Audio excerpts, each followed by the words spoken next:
Welcome to the Madison Miller Podcast. Today is Thursday, August 4th, 2022.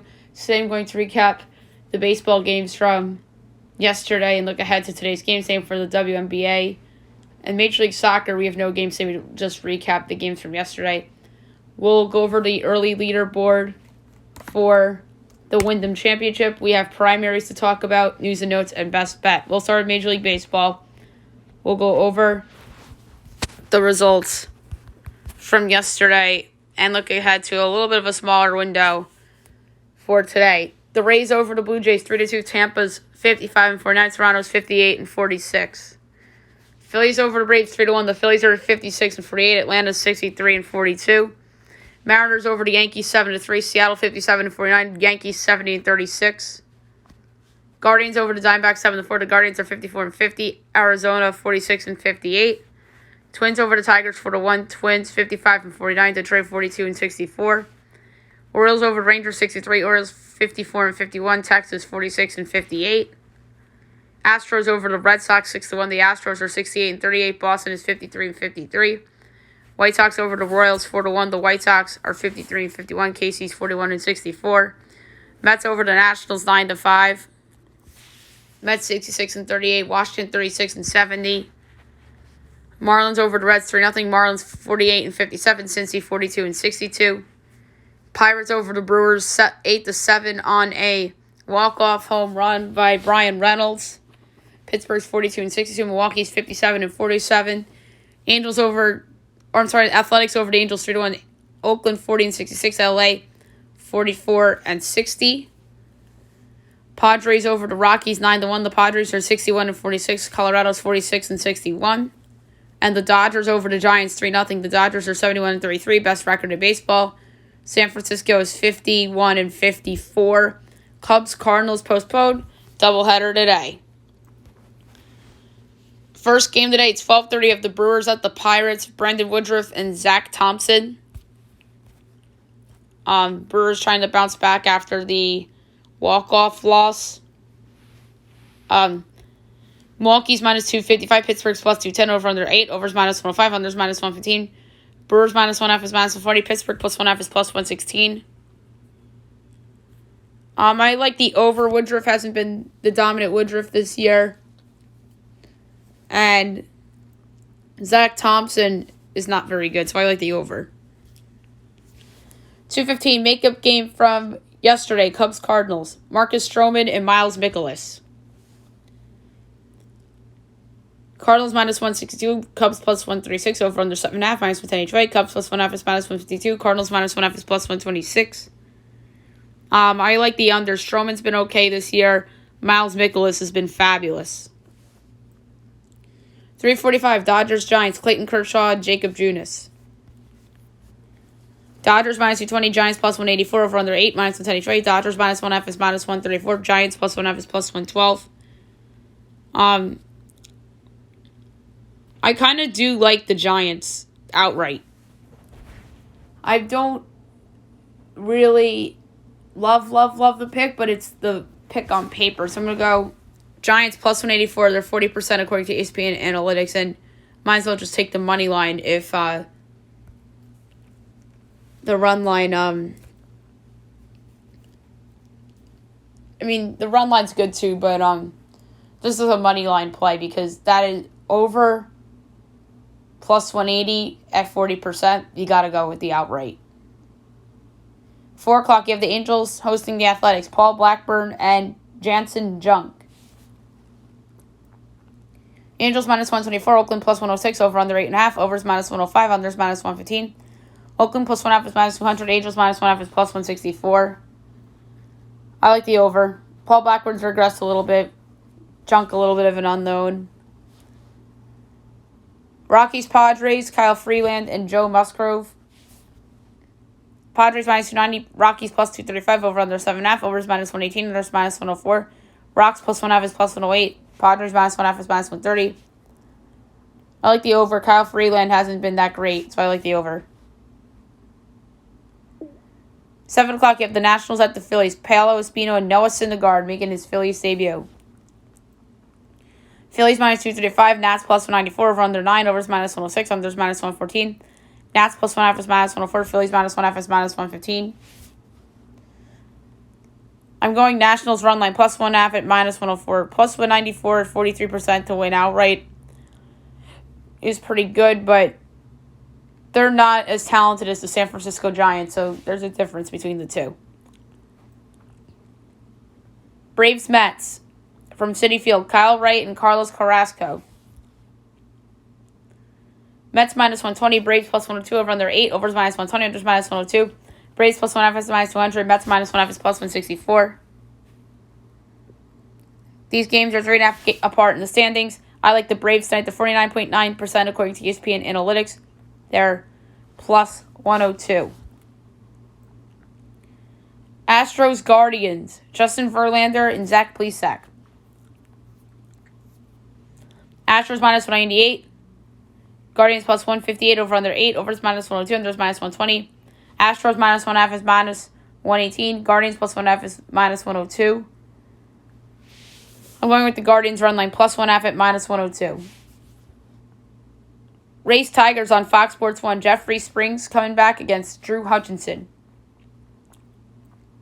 Rays minus 186. Tigers plus 156, over under 8. Overs minus 115, unders minus 105.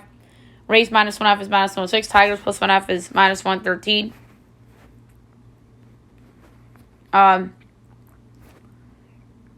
Undecided between Tigers run line or the over. I'm going to go Tigers run line. It's been the theme of these picks so far. Bad team run lines. 7:30 Blue Jays Twins. Alek Manoah and Sonny Gray.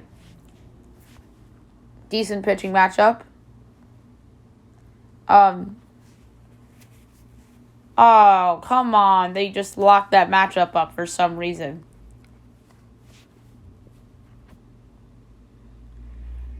Doubleheader Game 2, Cubs-Cardinals. We know who's going for the Cubs, and Jose Quintana's making his Cardinals debut.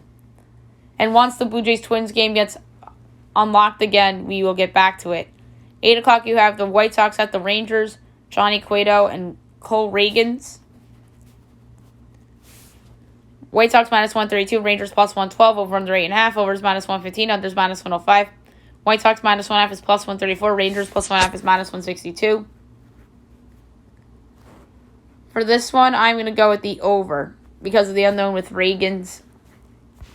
And I'm not really sold on Johnny Cueto, as good as he's been for the White Sox. Red Sox Royals, Nick Pivetta and Chris Bubic. Red Sox minus 136, Royals plus 116, over under 9, overs minus 104, unders minus 118. Red Sox minus 1.5 is plus 116, Royals plus 1.5 is minus 142. I like the over. And the Twins Blue Jays game still is in the updating stage. All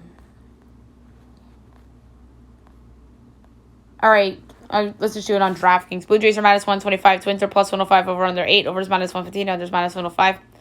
Blue Jays minus 1.5 is plus 145. Twins plus 1.5 is minus 170. For this game, I'm going to go with under 8 at minus 105. All right, now I'll move on to the WNBA. We'll recap the games from yesterday and look ahead to today's games. Dream over the Fever, 91-81. The Dream are 13-18. Indy is 5-28. Ryan Howard had 20 points. And Melissa Smith had 21. Liberty come back from 20 down to beat the Sparks. Largest comeback in franchise history, 64-61. New York is 13-18. LA is 12-19. Sabrina Ionescu, 20 points, 8 boards, 6 assists. She won that game on her own. Nneka Ogwumike had 19 for the Sparks, who still covered the spread, despite blowing the lead. Storm over the Lynx, 89-77. The Storm are 20-12. Minnesota 12-20. Brianna Stewart, 33 points and 8 boards. And Nicolina Milic, 13 points and 6 boards. 2 games today. At 7 o'clock on ESPN2, you have the Mercury at the Sun, which is a decent matchup.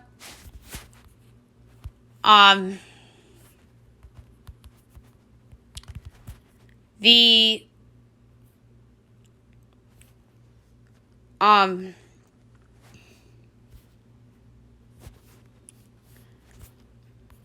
line isn't up yet for some reason for that game. I'm gonna see if DraftKings has it now. It's bizarre. No. ESPN has it. It's Connecticut 11.5. We don't have a total. I'll take the Mercury getting the points because there's still talent on that roster like Diana Taurasi. And at 8 o'clock you have the Aces at the Wings. The Aces are favored by 8.5. Total is 171.5. Because they're home, I like Dallas getting the points. They're not winning the game outright, but I just think they'll cover at home. All right, we had a Major League Soccer game last night, or a few. We'll go over them. We actually had MLS games against different teams that are not MLS teams as well.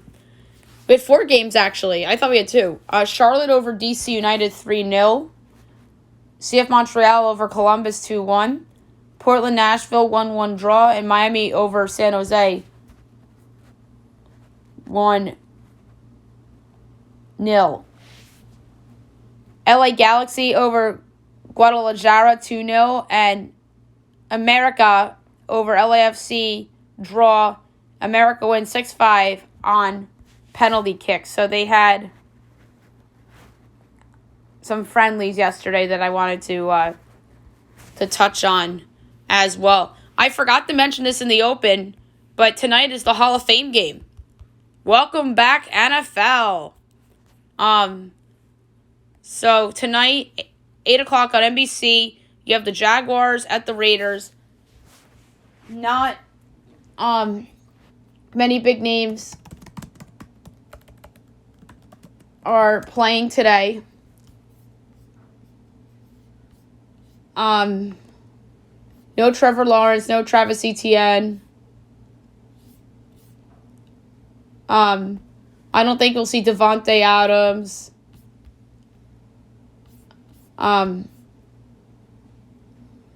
So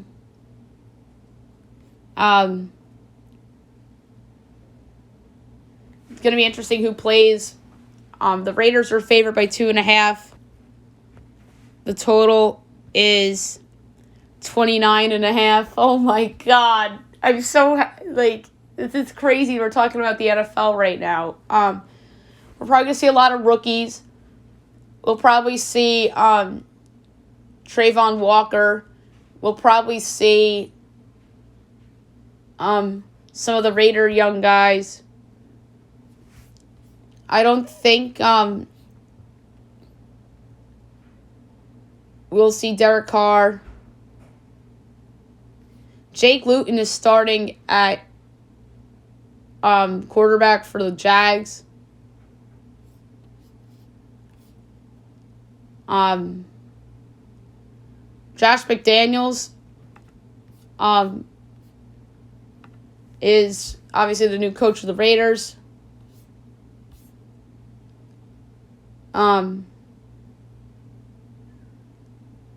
So it's gonna be interesting. This is so hard, the pick. But oh my God, this game's gonna be bad. But granted, it's a preseason game. But if I had to pick any side, it's the under 29.5 at minus 106. I don't think there'll be many points in this game. It'd be nice if it went up to 30 so I could guarantee myself a push.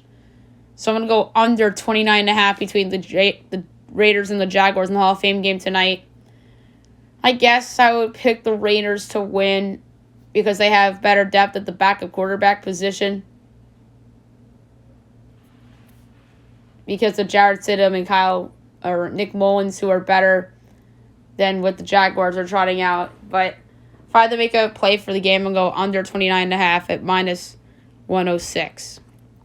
All right, now I'll move on to golf. We'll go over the early leaderboard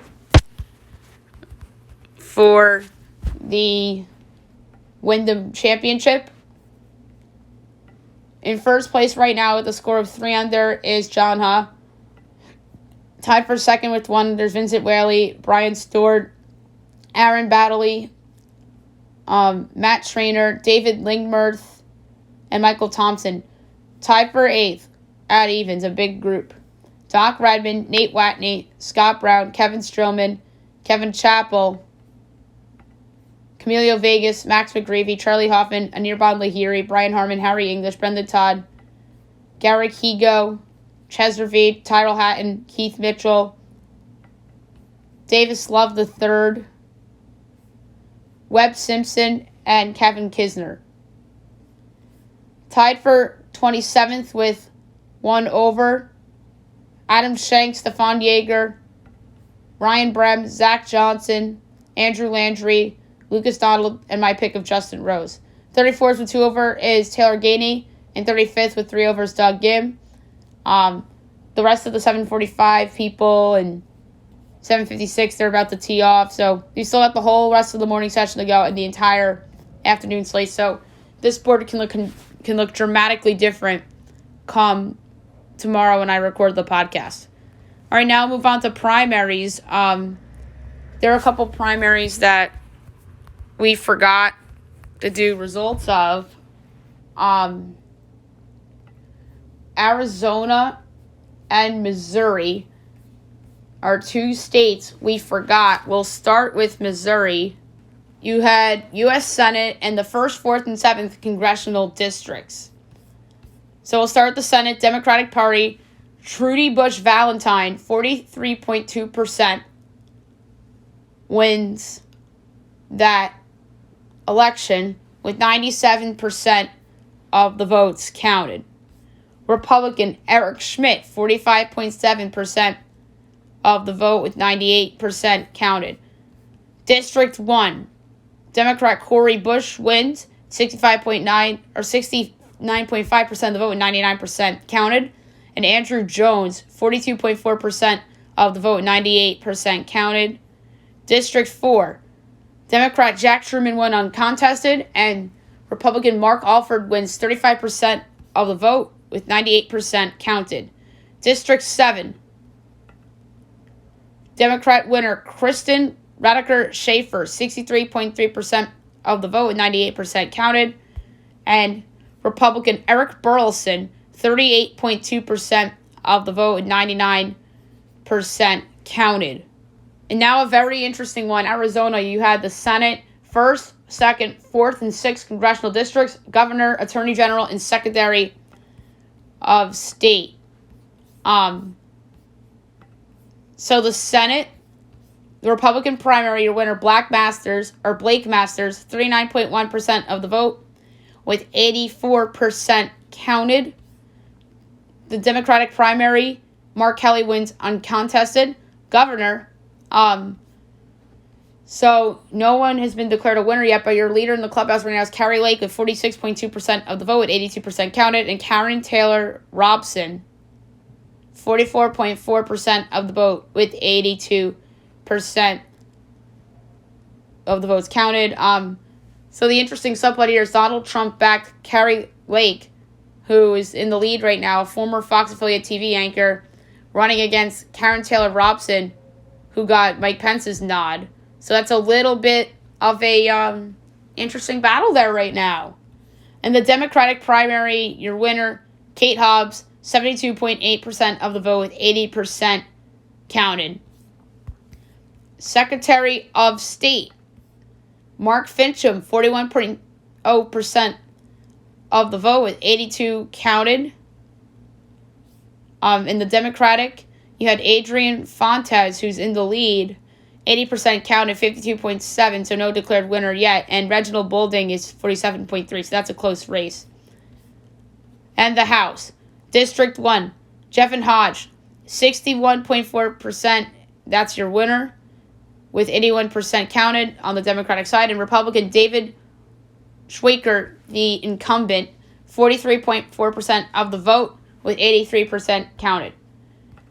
District 2, Tom O'Halloran, your Democratic winner, uncontested, your incumbent, and Republican Eli Crane, 33.9% of the vote with 79% counted. District 4, Greg Stanton, uncontested winner. He's your incumbent. That's on their Democratic side. Republicans not done yet. Kelly Cooper's in the lead with 29.4% of the vote, 83% counted. And then second is Tanya Wheelis, 24.6% of the vote. And then David Gillis is in third, 19.3%. So that's who I think have a realistic shot here. And then the 6th district, Kristen Engel, 59.7% of the vote with 86% counted, your Democratic winner. Republican winner, Juan Cisamane, 47.3% of the vote, 86% counted. And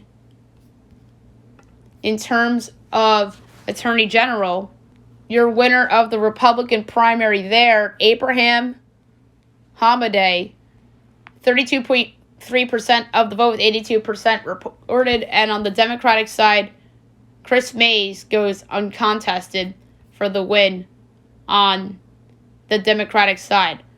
And tonight we have one primary to watch, and that is Tennessee 5th Congressional District.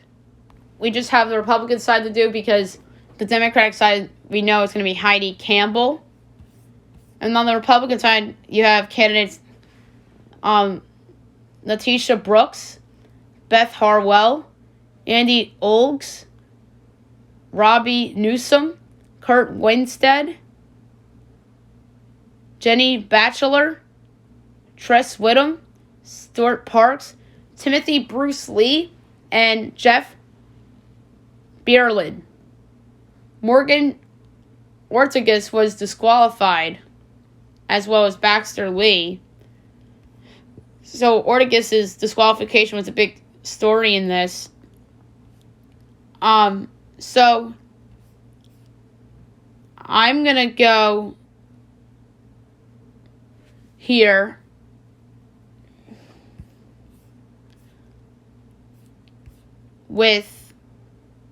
I don't feel great about it, but I'm going to go with Beth Harwell. She's the biggest name of this group.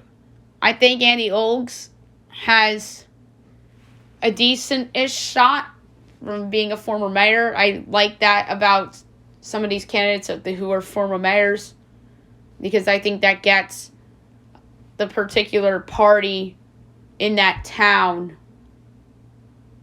or county, in Tennessee's case, to gather together and vote.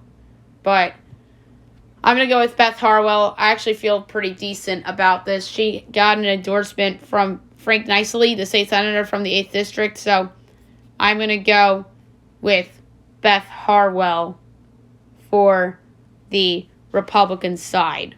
All right, now I'm going to do the news and notes for today.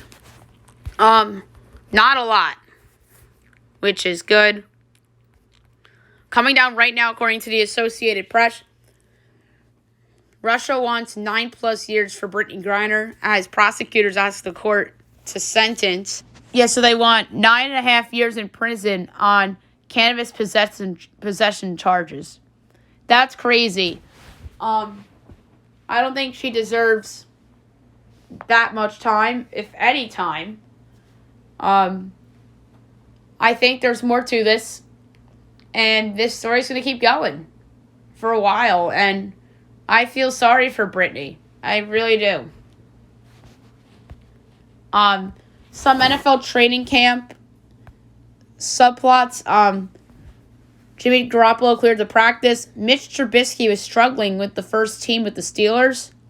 So those are two little tidbits that I got from training camp. The NFL appeals Watson's suspension as the league moves to appeal the disciplinary offer of Sue Robinson's decision that Watson should be suspended 6 games. So they want at least 1 year plus a fine for Watson, which is about right. But I feel bad for somebody like Calvin Ridley, who got suspended longer than Deshaun Watson did for what he did, which is really stupid. Cowboys signing Anthony Barr.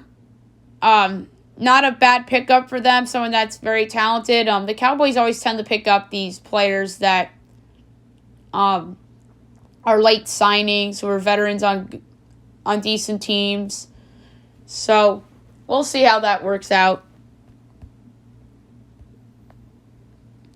Nick Saban says that 2021 was a rebuilding year. 13-2 record and a appearance in the college football playoff final. But Saban says he could see more opportunity this season. That's ridiculous that you call a year where you're in the title game a rebuild. To me, you're in a rebuild in college football when you're like 4-8. You're never rebuilding in Alabama. Like, come on.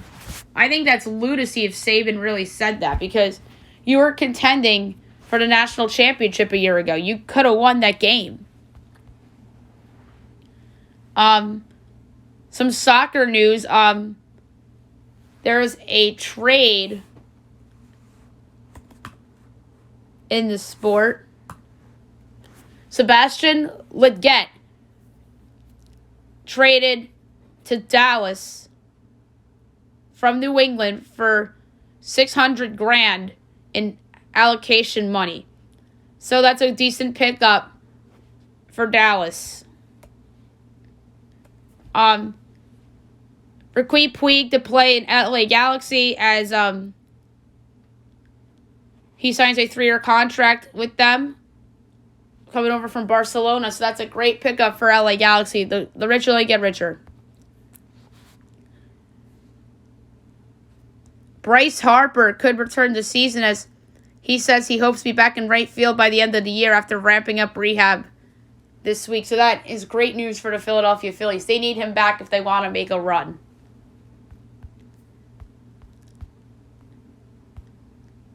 Frankie Montas will make his Yankees debut on Sunday against the Cardinals after being placed on the bereavement list due to a death in his family.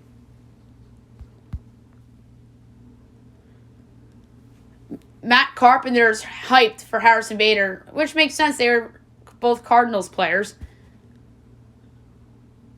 He says, "You can't convince me he's not the best defensive center fielder in baseball. Fans are going to be amazed." We'll see. We'll see if the trading of Jordan Montgomery's worth it.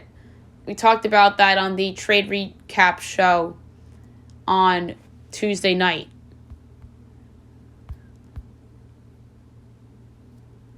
Live golfers are suing the PGA Tour as Phil Mickelson and 10 others file antitrust lawsuit against the tour challenging their suspensions. Yikes. And rough news for UConn basketball. Paige Beckers tears her ACL and will miss the entire women's basketball season. That is just rough. Paige Beckers is the best player in women's college basketball. It is just so sad. I think UConn's out of title contention now. They got to prove it to me without her.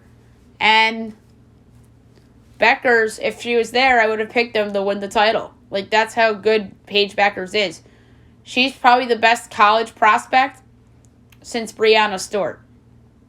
Like, she is that good of a player. So, just a very, very sad story, and hopefully she'll be back and better than ever. All right, last but not least, my best bet of the day, brought to you by FanDuel. Yesterday's best bet was a winner. I believe I had the over in the Oriole-Ranger game, and they won 6-3. Yes, best bet yesterday was a winner. It was over 7.5, and then it won. So it's a little mini win streak after a rocky week and a half of best bets. So today's pick for best bet. This is a tough one. I know the Red Sox have been an under team a lot lately. That 9's a high number. I don't know if I want to go there. There's a lot of run lines I actually liked a little bit too with some of these teams. The Rockies are a little too unpredictable.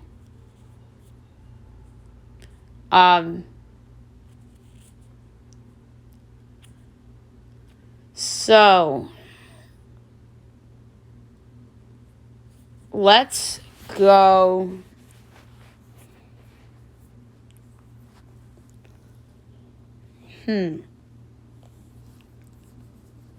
Just checking up and down the board here. But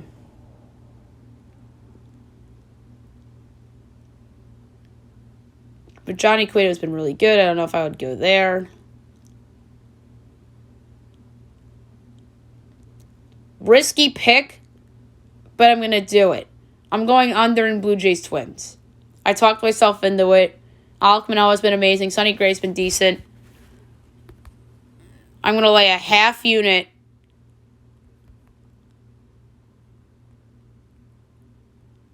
And I'm going to go under 8.5 between the Blue Jays and the Twins for my best bet. All right, so that's it for the show today. I'll be back tomorrow recapping the baseball games, WNBA, the Hall of Fame game, looking ahead to all the games coming up this weekend. Golf, obviously, NASCAR, primary results in Tennessee, news and notes, and best bet. Hope you guys have a great day, everyone.